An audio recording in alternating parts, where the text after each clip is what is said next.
Morning, everyone.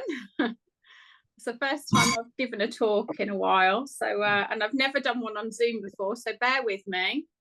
But I'm new to the technology, so I'm not pinning anything or sharing anything because I don't know how to. It's just going to be me, I'm afraid.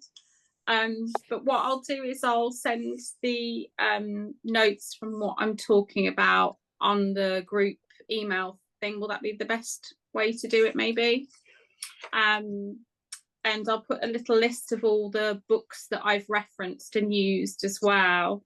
And I did use a study that I'll send a link to that is free to use via Google Books. I think you have to pay for it if you look anywhere else, but it was actually I'm sure you might find this interesting. It was from the Netherlands. It was a study of chaplaincy in the Netherlands. And if anybody's interested in chaplaincy, it's quite a good document to look through because it talks about Christian practices, Hindu, Sikh and Buddhist practices within a hospital and care environment. So it was quite interesting to look at the different offerings and how we might create a relationship with the people that we're working with.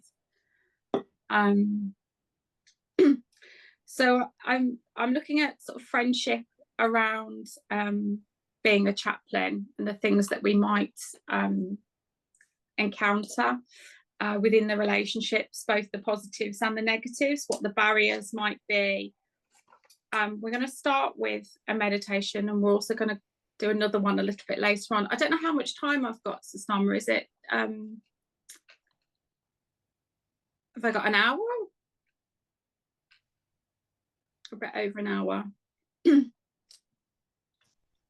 So we have lunch scheduled for 1 p.m. So okay, you can go all the way up until 1 if you like, but if you I'll try not to. I'll really try not to.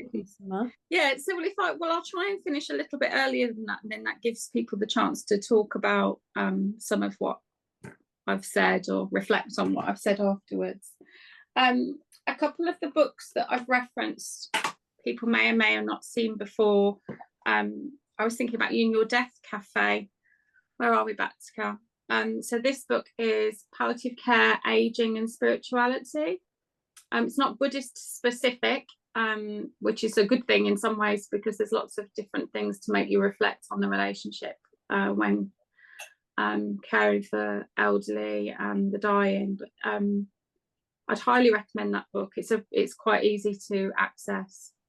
So I have used some of that in what I'm talking about.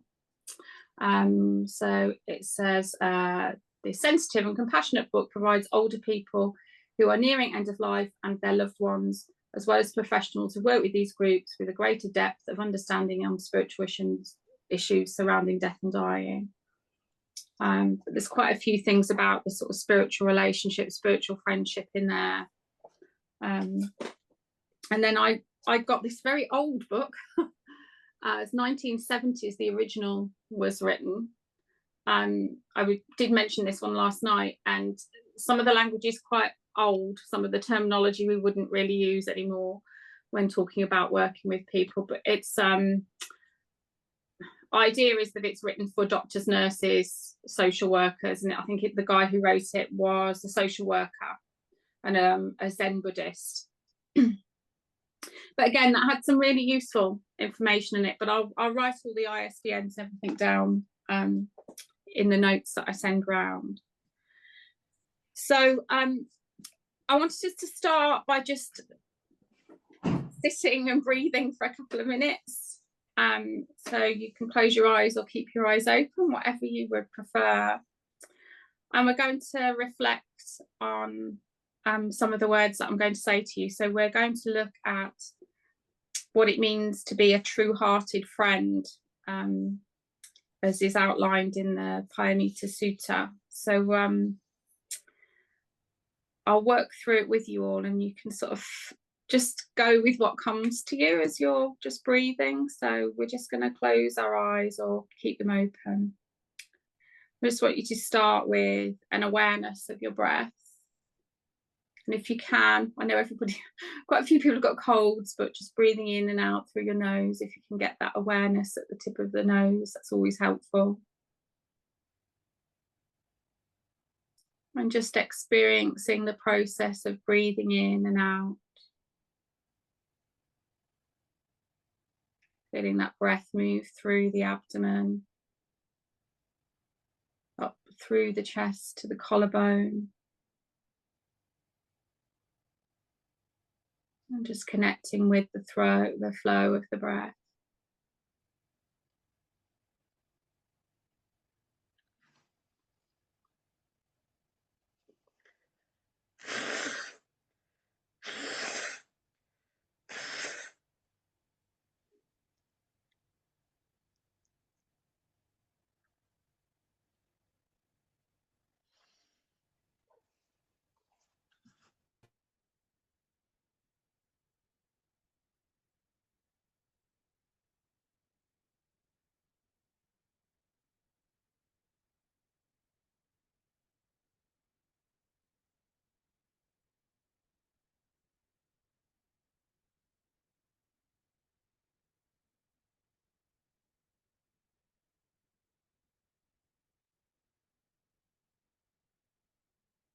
I just want you to try and connect with friendship and what that means to you. And to bring to mind someone who has helped you in any way. And just take notice of your body and how that reflection makes you feel.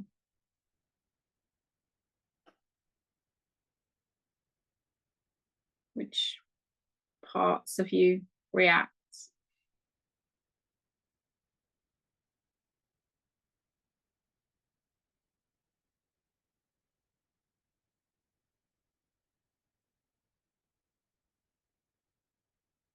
And just keeping your breath,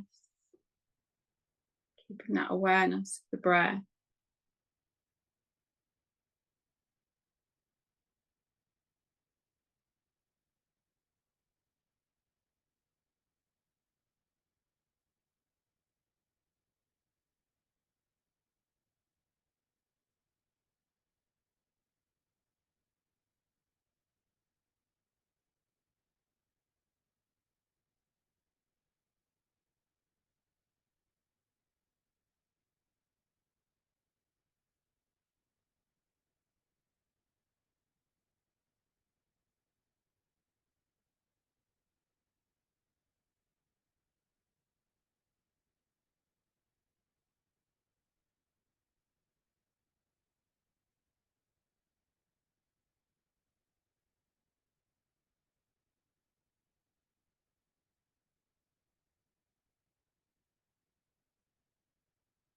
And I want you to think about a friend who has been there in joy and in sorrow.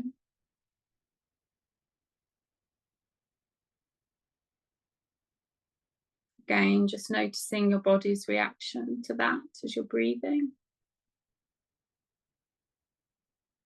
Emotions and thoughts that arise.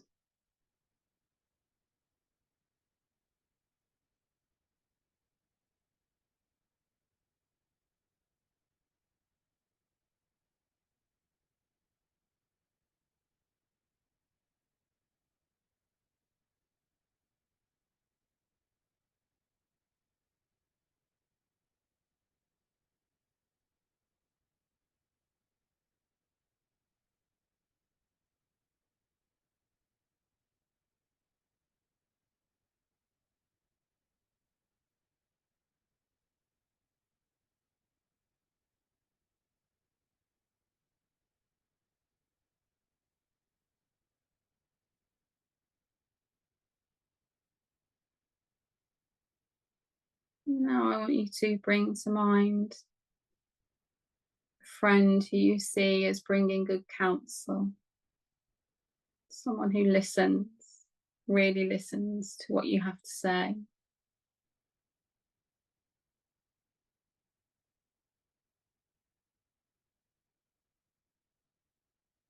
Just noticing how your body reacts to that thought of that person. Maintaining your breath.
Now I want you to bring to mind a friend who's caring and compassionate.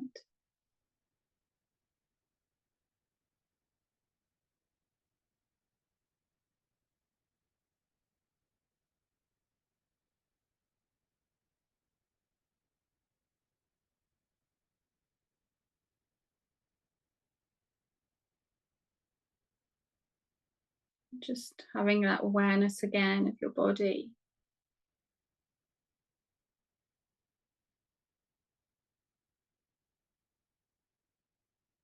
And continuing to breathe in and breathe out.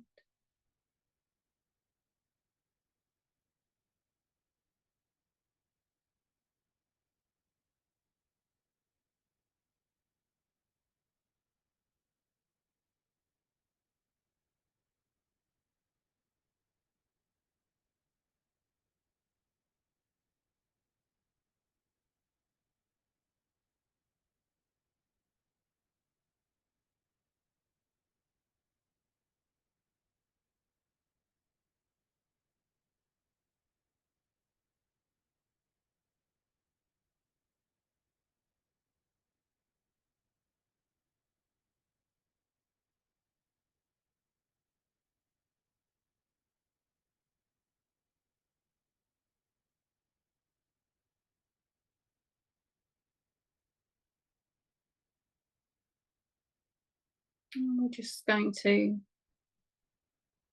send our gratitude to those people who've come to mind. And then we'll start to bring our awareness back to each other.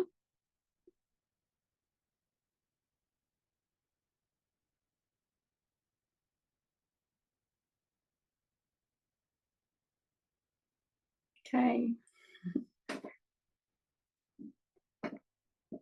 So those sort of qualities that we've sort of connected with are the things that obviously we want for ourselves and we want for each other as well. And they're also a critical part of any spiritual relationship. But how we translate that into real life is a challenge. So moving on to hold the feelings that you've had, but it'll all come apparent in a bit. It's a bit of a mystery, my writing today.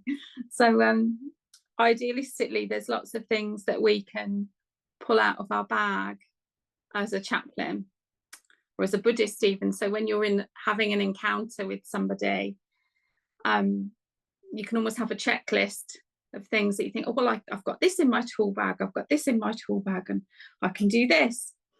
But the realities of offering any care are very different, and we might not be able to offer some of the things that we think we should, depending on the obstacles that might get in the way.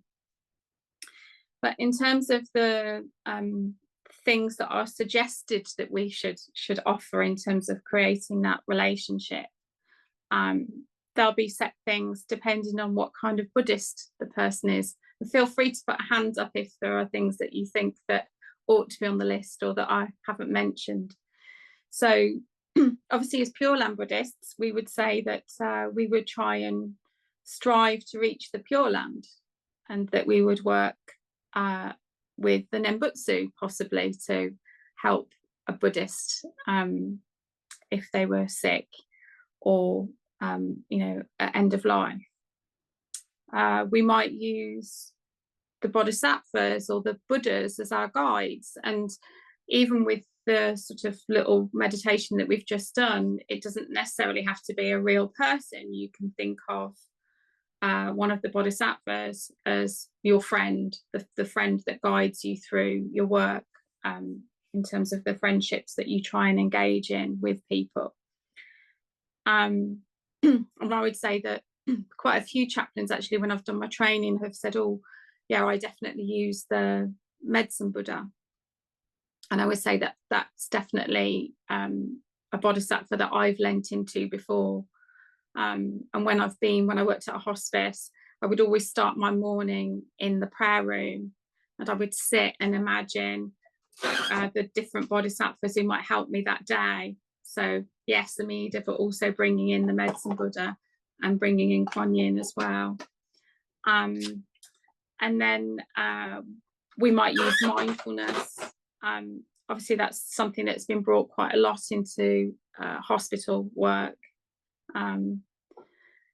And it may be something that we use depending on the person and how well they are, or whether they already practice it, and might want to have that space to use it. And it's one of those ones that would help in terms of helping up the body and the mind to open up to the things that we might discuss. Have to say that I've never used mindfulness with anybody, but it's on the chaplaincy list of things to do. So we might use compassion meditations to help with some interventions, and the core sort of things that are at the heart of what we would offer are empathy, compassion, ritual, and prayer. So if we look at what the obstacles might be, I might throw this out, because otherwise it's going to be boring if you all look at me. I'll tell you my list, but you tell me yours. Does anyone have an idea of what the obstacles to our friendships might be in a healthcare setting? Anyone want to have a guess? Anxiety about doing the right thing? Yeah. Definitely a lot of anxiety. If the patient is really sick. Yeah. Or even unconscious. How do you become a spiritual friend to somebody who can't talk back to you, depending on when you're asked to visit? Yeah. Daya? The family may not be on the same spiritual path as the person that you want to connect with. Yeah. And so they might be an impediment that way. Yeah. And then you have to kind of then carefully manage the relationship you have with that person. I think I had somebody who identified as Buddhist and did some Buddhist practice, not Pure Land, but did some Buddhist practice, and had studied yoga for a long time, but her family were Catholic, and she was kind of terrified that they would really not involve any Buddhist in practice in her end of life, or that wouldn't let her have a Buddhist funeral. And in the end it was a compromise, and when she did pass away, they had a Catholic service followed by a Buddhist cremation. So we did manage to do both. Yeah, so you're right, so navigating in that way can be tricky. So there are things that are always going to be in the mix. So time is a barrier as well. I think probably you're lucky if you get to see someone twice sometimes. If they're in for a week in hospital, they're going to be gone the next. If they're palliative, you may see them once, you might see them twice, or sometimes they don't go back to the same hospice. So I had a lady that I did quite a bit of work with, and then when I was next due to see her, they couldn't put her in the same hospice, so she had to be moved to another one, so I had to drive to see her at the other one, and then they moved her again. So, you know, it's the constraints around time and location with people. Obviously, if someone's part of our own Sangha, then we've got the option to see them and support them when they come home. But yeah, so time, medical treatments and interventions, you know, we have to kind of be flexible and work around what the medical teams might need to do. And sometimes you might have a plan of what you're going to do with your visit, and then your visit gets changed, or you can't go and see the person. So on our path, you could say samsara is one of the biggest problems. You know, that people, our patients that we see, will have attachments that are hard to let go of, and there's very little that we can do in short visits in terms of creating the kind of relationship that allows them to open up a space where they can work on some of those things. Our personal desire can get in the way. So, you know, we're all on some level want to help when we're on our spiritual path. But we also have to be mindful and have that awareness of ourselves as to why we want to help a person, a particular person. You know, there might be characteristics of that person that can be a bit of a mirror of ourselves. You might see something in their social dynamic, their relationships with other people. You have to question yourself all the time as to what your true purpose is with that person. And I think it's always helpful to sort of start my day saying, okay, Amida, what am I doing today, you know, and what will be my purpose today, and like listening to the other for keywords, things that then might resonate later on in the day when I'm engaging with people. And that's a real thing, is that you know, if our self gets in the way, then we can't truly validate what that person wants to say. You know, that they need to be really heard by us as spiritual friends. And a great quote from one of the books was about that, well, certainly something that stuck out was this idea that we have this human instinct to see patterns in things and to make meaning from experiences. But actually, the first thing that we have to cultivate in any experience is seeing each other just as we are. So you could say, as Pure Land Buddhists, we're kind of on the right direction there of trying to see each other just as we are. And that's a really important thing to remember. Social and cultural barriers can be quite a big thing as well. I was only talking to the chaplain at the hospital the other day, and he was saying, you know, there are some people who won't want a female visit. So sometimes we can't kind of get round some of the barriers to what could be a friendship with someone, a spiritual support, or being their carer, if they won't engage the idea of us because of our gender. So that can be an issue, a barrier as well. So key things to help us cultivate a spiritual friendship: remind ourselves that we choose to help, and that in choosing to help, we try and shed some of the delusion of our own selves.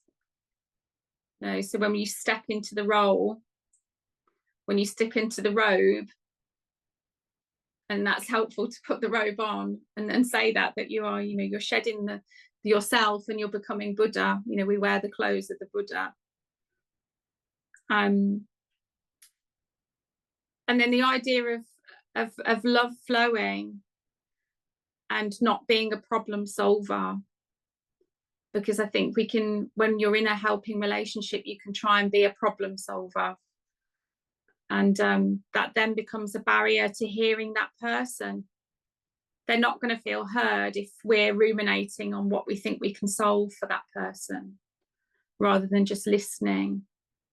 And I think one of the powerful things that I've heard this year, and I've never encountered it before, you know, as a parent who is also a carer.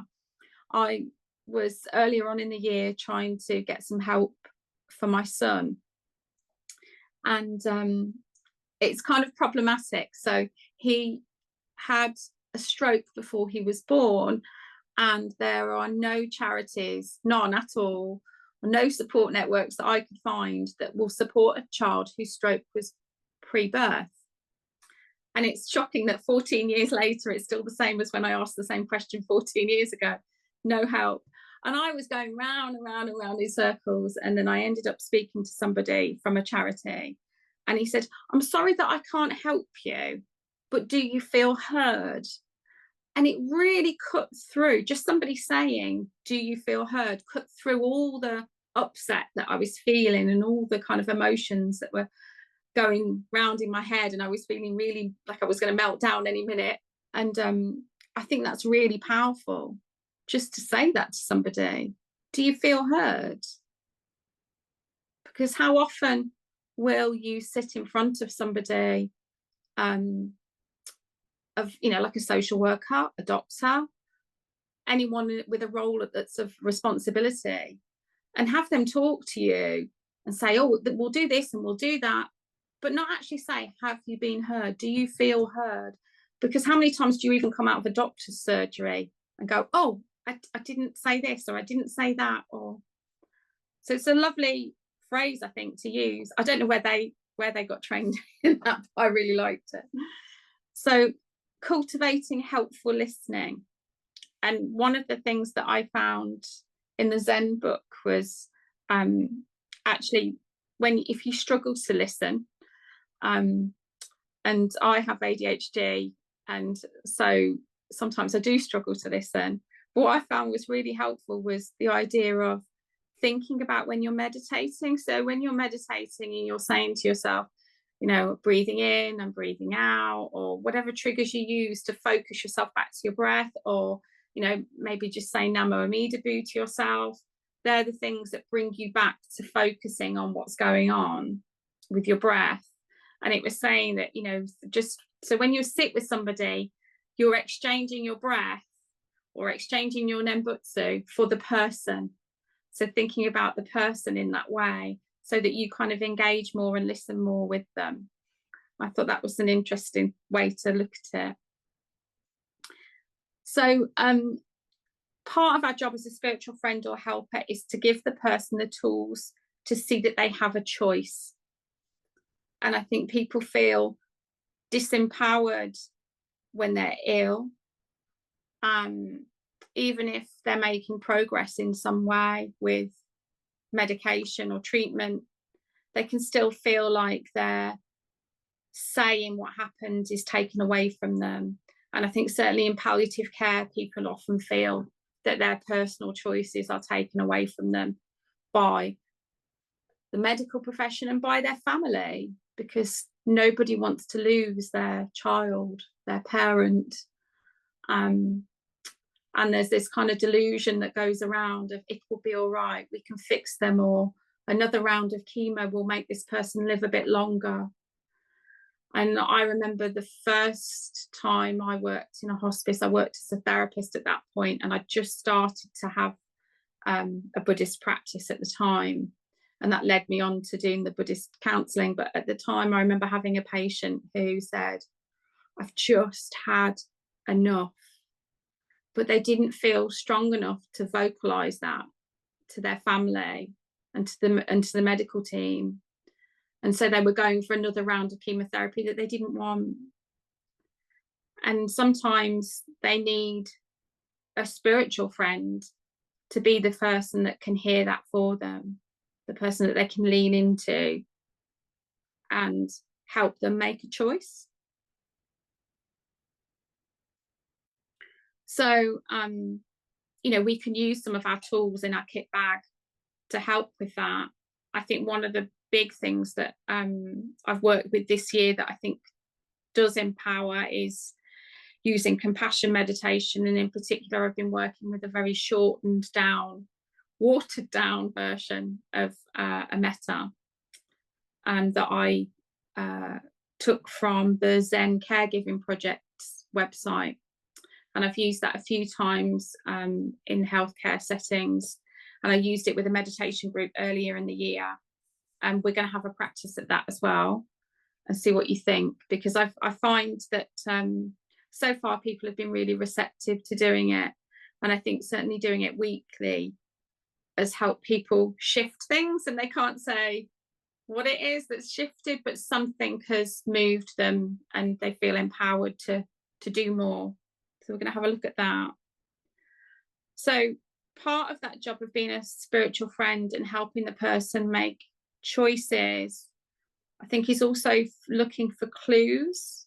So when I go into a room with somebody, I might look for clues on their table or what they're wearing or something around the room that might give me an indication as to how to start this conversation, because I think that sometimes the robe, whatever your denomination, can be a barrier. You know, we might think that it helps us to wear the robe,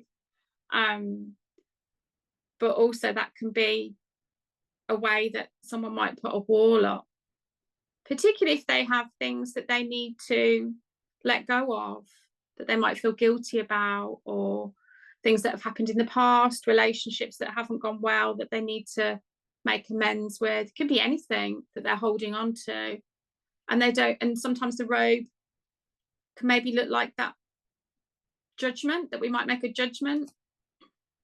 And sometimes I found it easier not to go in with anything on other than just my clothes, not even a mala, just go in as me. I might have a wrist mala on my, you know, underneath my sleeve or something, or a strand of prayer beads in a pocket. So I know that I've got that connection, but it just takes that edge off you as a person that may hold them up to account, you know, because of course we're not always engaging in a spiritual connection with someone who's Buddhist. They could be not anything, you know, and most of my spiritual encounters have been with people who are not Buddhist, not Christian, not don't identify as anything, but they've needed to let something go from their life. Bear in mind, I've worked mostly in end of life care, you know, and they've wanted to let go of something. And so I think that it's about, when we say about having helpful listening or deep listening, it's also like an awareness of what's happening around the person, like looking for little things that might just break through. I like to think of it as like these small windows in conversations where we let the light in, where we let the Buddha in. You know, the Amida's present without giving Amida a name. You just know that they're there. I once went into a room with a guy, and the nurses had said, oh, he's not having a good day today. And he was sitting there and he's like this. So your first encounter might be of, oh gosh, you know, maybe I should only spend a minute with this person. Perhaps, you know, they're not going to want to engage with me. And the more that I started to talk, I can't even remember how the conversation started, but the more we connected, the more he started to breathe normally. And we got onto the subject of martial arts. And I think I know I was robed. So, and he looked at me and I said, oh, I used to do a martial art. And he went like that at me. And then we started a conversation about martial arts. And within 20 minutes, he'd gone from looking like he could barely breathe to standing up and trying to show me how to kick. As a nurse walked in, and she was like, if I come into the same room, is this the same person? And it was just that encounter had allowed him to free up that space to find himself again. You know, that, and often I've found that with encounters with people, that our role as a spiritual friend is to remind that person of who they are, you know, away from their illnesses, away from their environments that they're in, just to bring a little bit of the outside world into them, a little bit of themselves, You know, I remember when my daughter was in hospital for a long time, you know, the weeks could go by and be extremely long and extremely boring. And when you're only looking at a concrete window, a concrete wall outside the window, so Starmer will remember some of the rooms were pretty awful, weren't they? And you'd be just looking at a concrete block outside. And we did 6 months where she wasn't allowed outside at all. And so, you know, it was, if I had a visit from the chaplaincy team, they became about what their outside world was like, actually. And I remember one chaplain had chickens, and I asked her to tell me what kind of chickens and how she fed them and how did she get chickens, because I could relate to, as a child, my family having chickens. And it's just those little sparks of things that help us to bring something of that world back to us when we're in those situations. So one of the other things that we need to do in terms of, once we've found that clue, is allowing them to feel free to speak openly about difficult relationships or difficult emotions. You know, I had a lady who said, well, I don't know how many more weeks I've got, but I know that I can't forgive my ex-husband. And is that okay? So, you know, and you're faced with all those sort of questions around forgiveness and letting go. And again, we're holding that space and listening.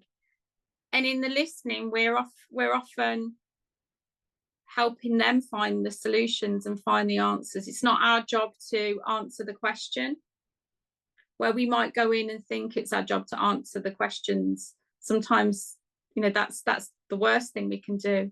It's about holding the space to allow them to find the answers to the questions.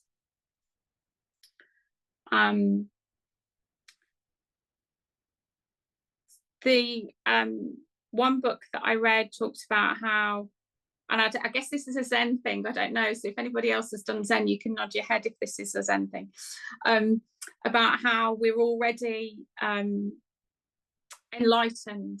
We're all enlightened, but all the delusion is kind of in the way of that enlightenment, and that we just need the little clues to kind of find the enlightened parts of our world.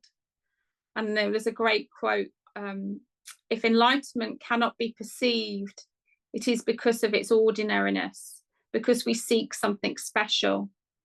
Looking for the distant vision, we miss the dead leaf on the ground. We seek everywhere but beneath our feet. Which is very true, isn't it? And it's so easy to look for something bigger when really we should be looking a lot smaller at the world around us, and the importance of just the small stuff. And actually, when you go into a hospital or a hospice, it is often about the small stuff and reminding people of those little things. You know, like I remember having a conversation with a florist, a lady that used to be a florist, about flowers, and she was lucky that her room was right by the hospice garden. And we talked about that connection with nature. So at the kind of heart of everything really is compassion, and how we cultivate that compassion, and the fact that it allows us to open up ourselves and open up the person that we're trying to engage with in a place of friendship. So what we're going to try and do is cultivate some in a minute. So I found that it's sort of a bit like now, for example, here it's raining really heavy. And it's amazing how from the hill, the water pours down off the hill, and it finds these channels, and the water courses in all sorts of these different places that you don't expect it to course. And I kind of feel like compassion meditations are a bit like that.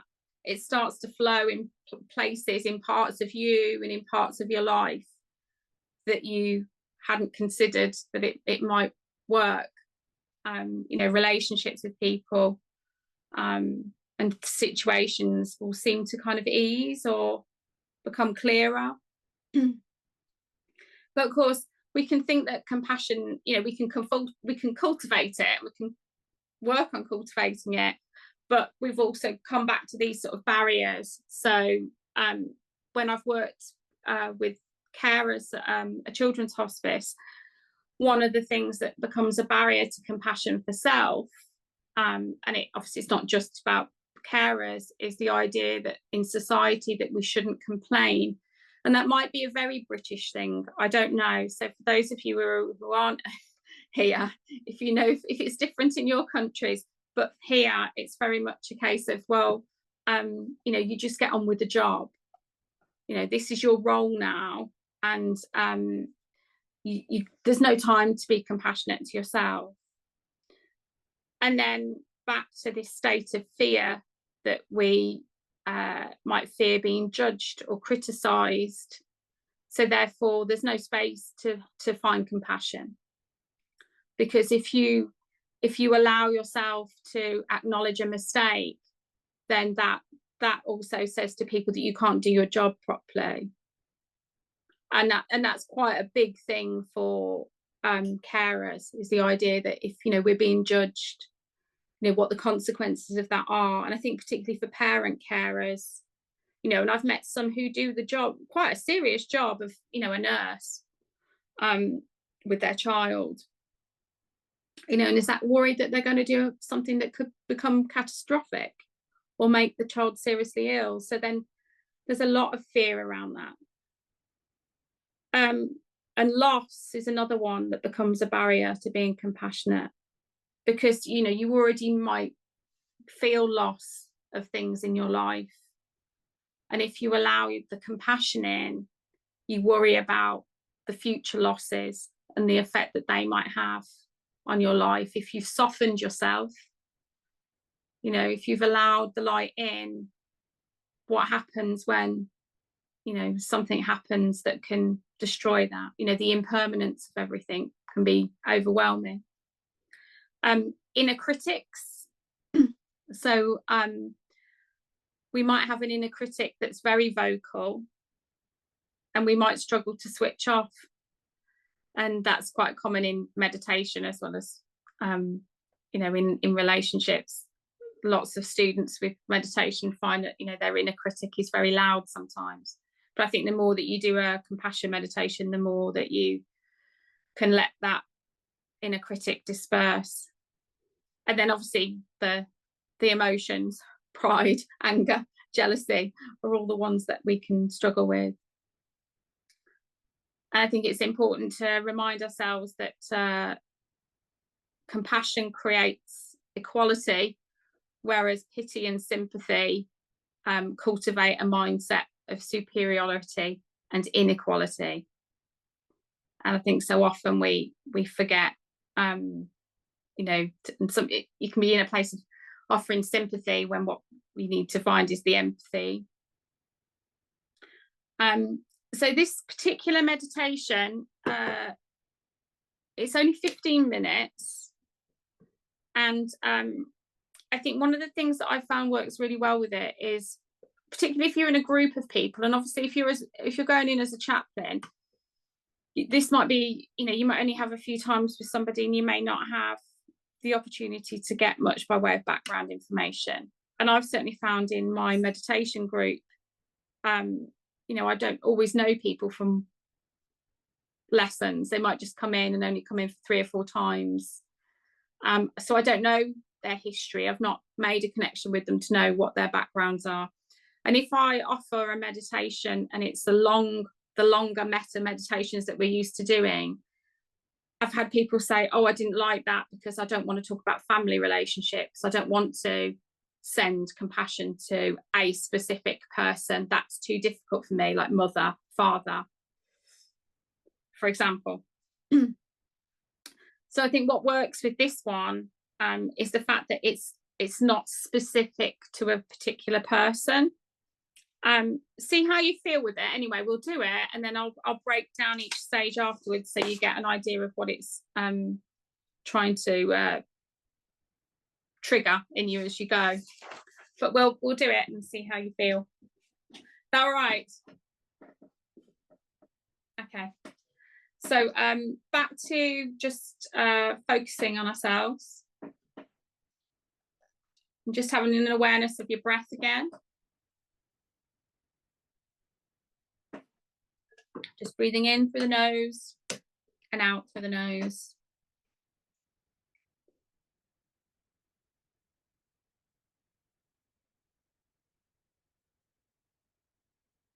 And just trying to feel for your feet on the floor.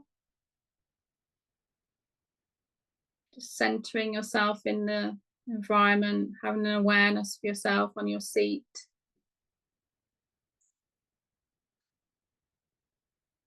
Just breathing in and out.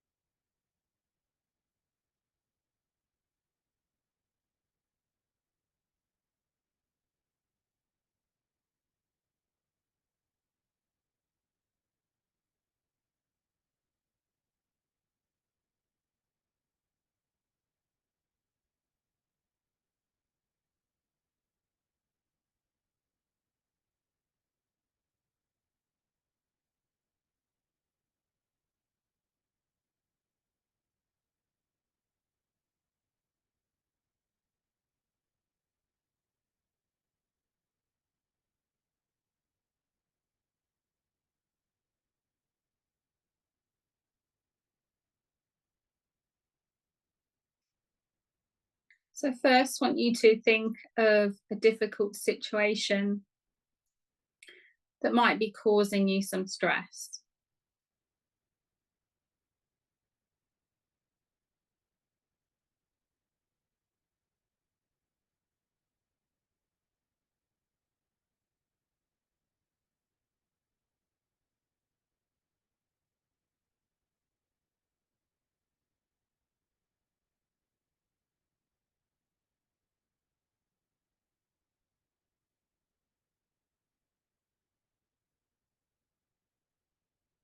I want you to get a sense of where you feel that in your physical body.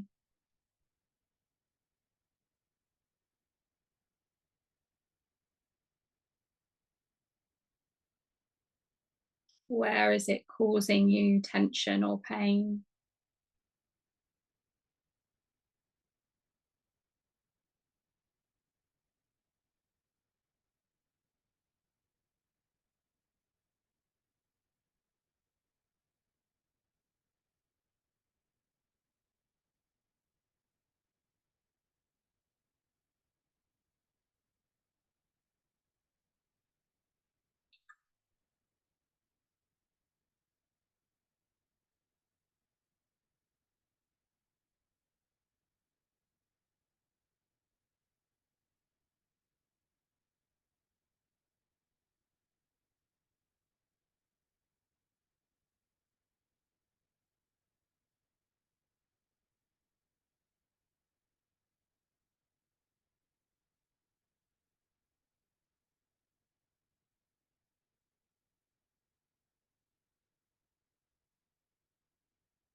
I want you to just say to yourself that you acknowledge that it hurts and that this is a moment of suffering.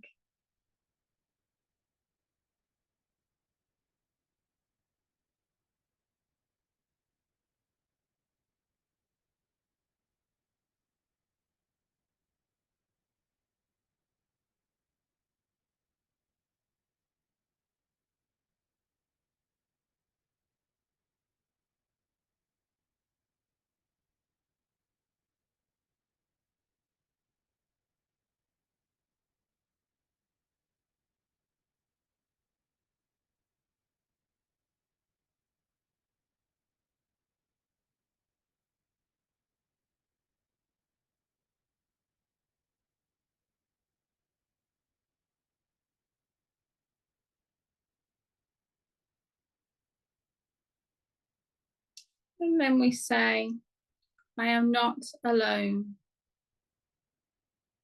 I am not alone. Everyone struggles.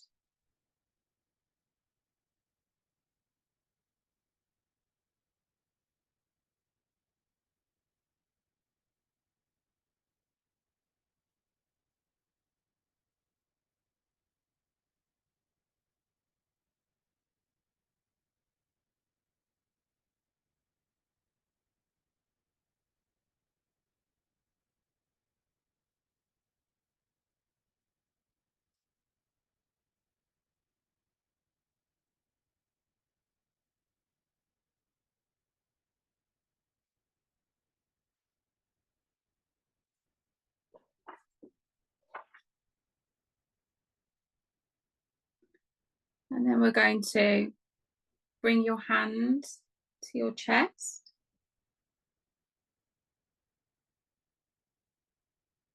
And just say, may I be kind to myself and give myself the compassion that I need.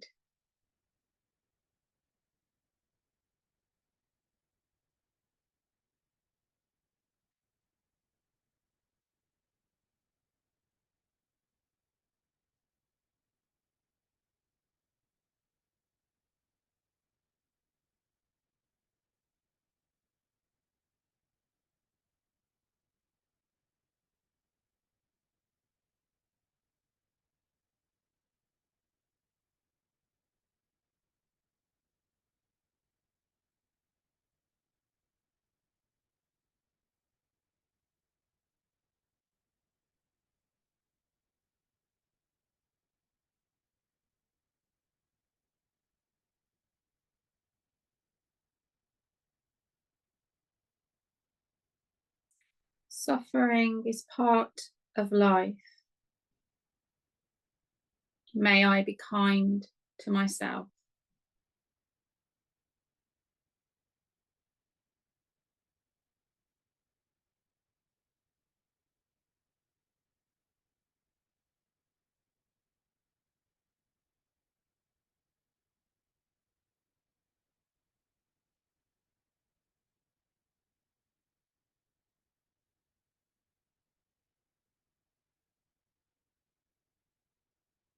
So you keep your hand at your chest for as long as you need.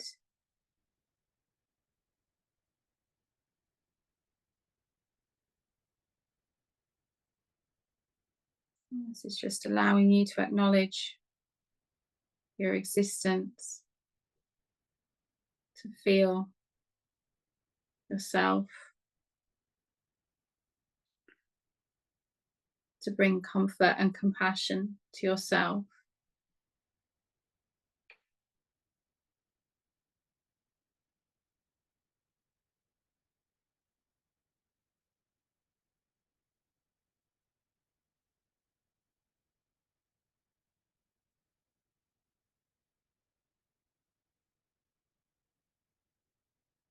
And then when you feel that you're ready to let go, you can place your hands back in your lap.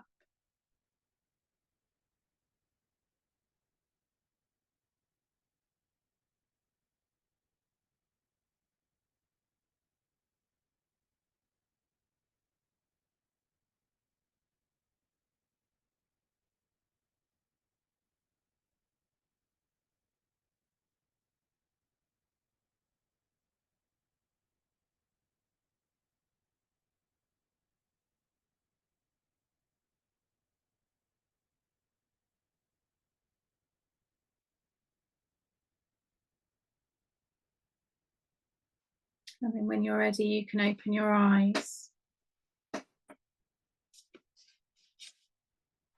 Mommy debut.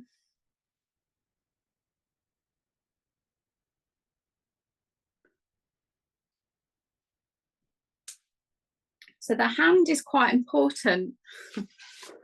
I've noticed that one of the things it does is that and it's quite, I guess, quite common with some of the people that I've worked with, and particularly in the carer setting, when everybody's so busy. So particularly with carers, if they're so busy, there's no thought for the self. Sometimes there's no space for yourself.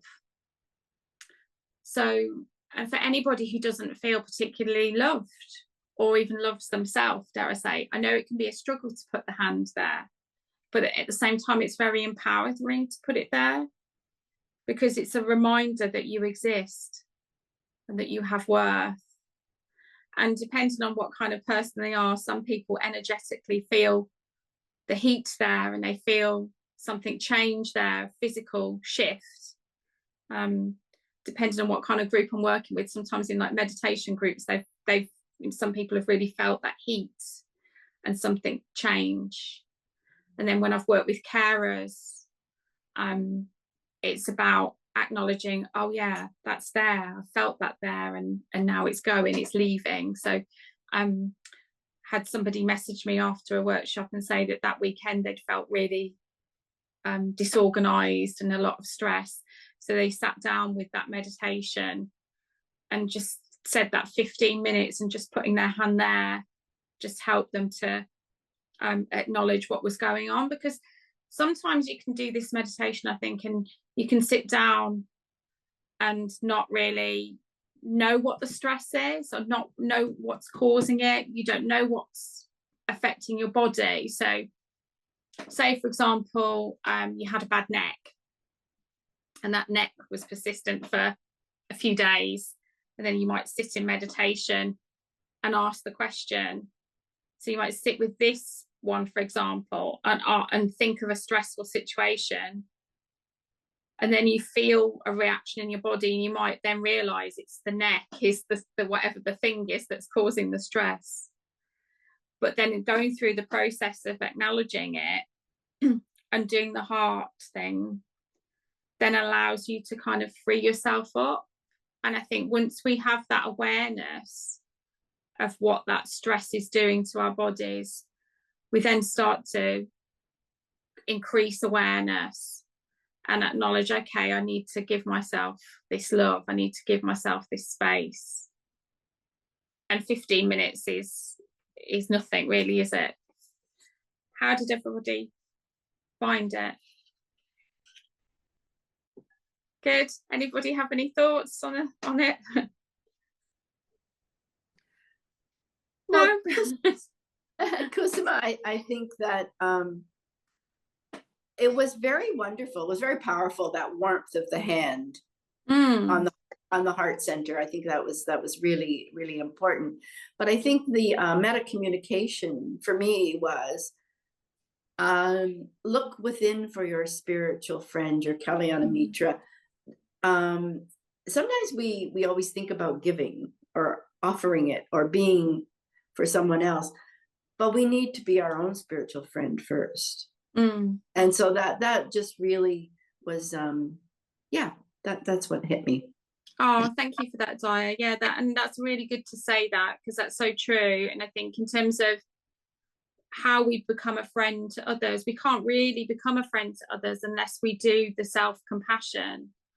And I think there's sort of, you know, in normal society, there's this thing about, oh, you know, you shouldn't really love yourself, you know, you've got to love everybody else, then yourself second. And actually what we're trying to say is, well, you've got to work on yourself first. You've got to find the love for yourself, and have this awareness of all of you before you can go out there and start helping other people. And it's an ongoing process, isn't it? It's like cultivating a garden. If we can cultivate the compassion, it just seems to kind of make other things flow. I mean, since I've spent a year doing this meditation off and on with different groups and rewriting it and adding things and creating a workshop around it for people. And even in my own life, I feel like I've grown so much as a person and opened myself up to what would come towards me. And I think one of the things that it's allowed me to do is to kind of have that more awareness of keep cultivating, keep working on myself in order to be able to be a better person for other people, in order to be a better friend, spiritual friend for other people. I have to do this. And it's lovely to watch people do it who are perhaps resistant at first. So I went in and did a workshop with the local hospice, and there was some resistance. And this brings me on to my final point. You'll be glad to know, probably.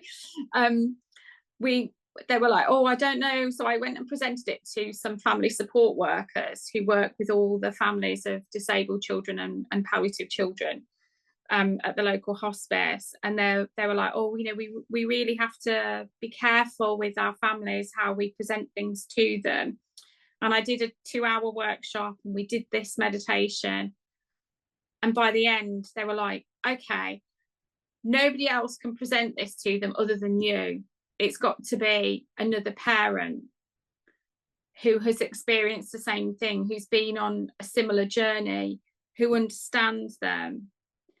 And I said, well, what you're talking about, and it kind of brought me on to the next, sort of the last slide, was one of the central things in all of our friendships, which is our common humanity.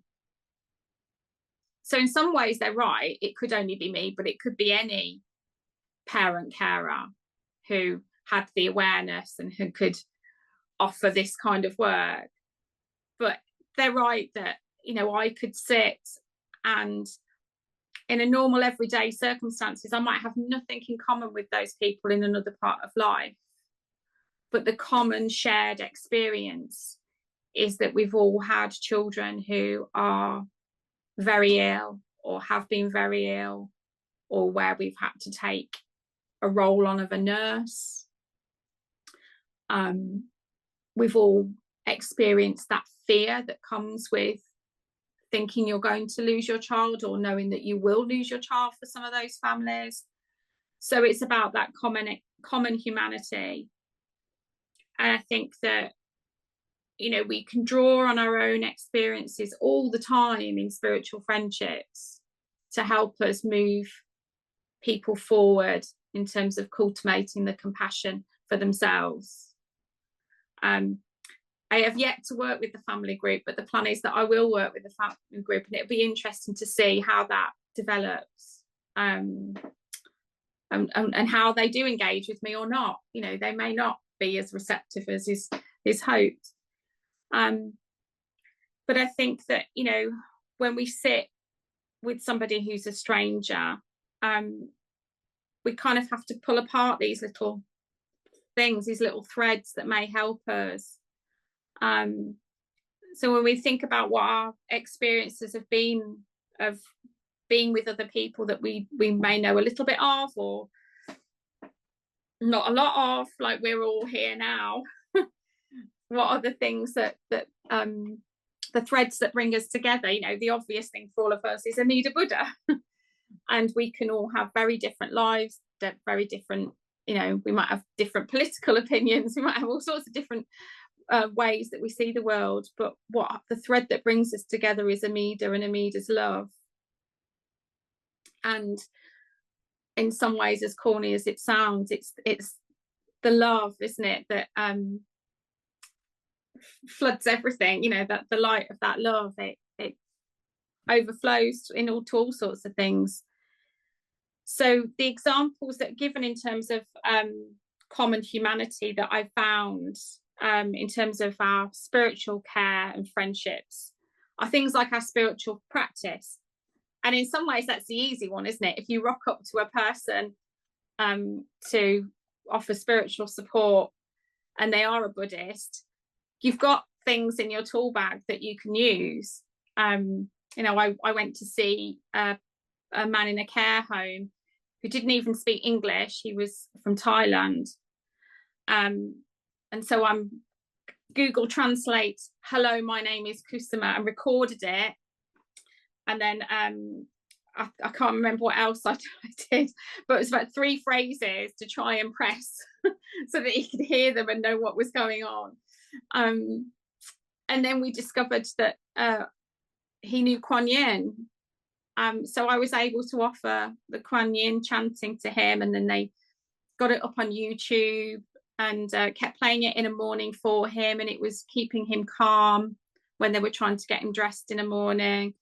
So yeah, so spiritual practice can be the common thread, but things like nature, gardens, walking, and sometimes people can present themselves to you. Like I had somebody once who was end of life, and they'd loved cycling, and they talked about their bike, and they had a particular bike, and it always sticks in my head because of the object-centered sort of work, that this bike was so meaningful to them, and all of their adult life they'd had this particular kind of racing bike.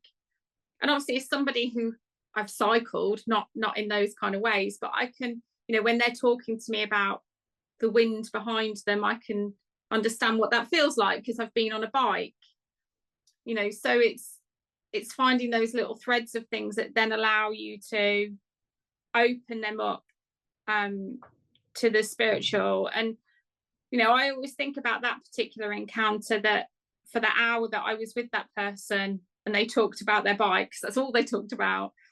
There were threads in there about, you know, engaging with nature and the love of being with a group of people that they went with, and, you know, using that object as the kind of reminder of their life and the importance that they've been to other people.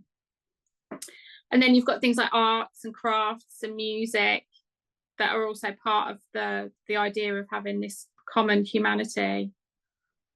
So yeah, finding all those things that help us to remind the person. And I think that's one of the things, is that I suppose that it's the common humanity, the reminder of being bamboo, so that we're always reminding ourselves that we're bamboo. And then, you know, when the person says, oh, I've made this mistake or I've made that mistake, you know, we're able to lean in and say, well, we all make mistakes. We've all done things that we're not proud of, but we're also all bamboo.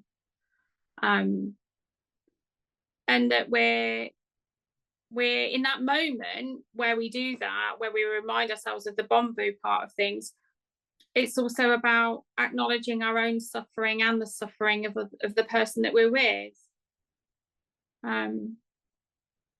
But also trying to kind of pull out the kind of the joy and the acceptance of the present moment as we are. You know, we all suffer, we all go through hardships, and using that thread of common humanity, or using the Nembutsu or the idea of being bamboo, it sort of softens that blow and allows us to say, well, you know, yeah, this is difficult now. This present moment is difficult. It may not be eventually, but just kind of reminding ourselves that of all the positives, but also, I guess, not hiding the difficulties. We're just acknowledging that we all have issues.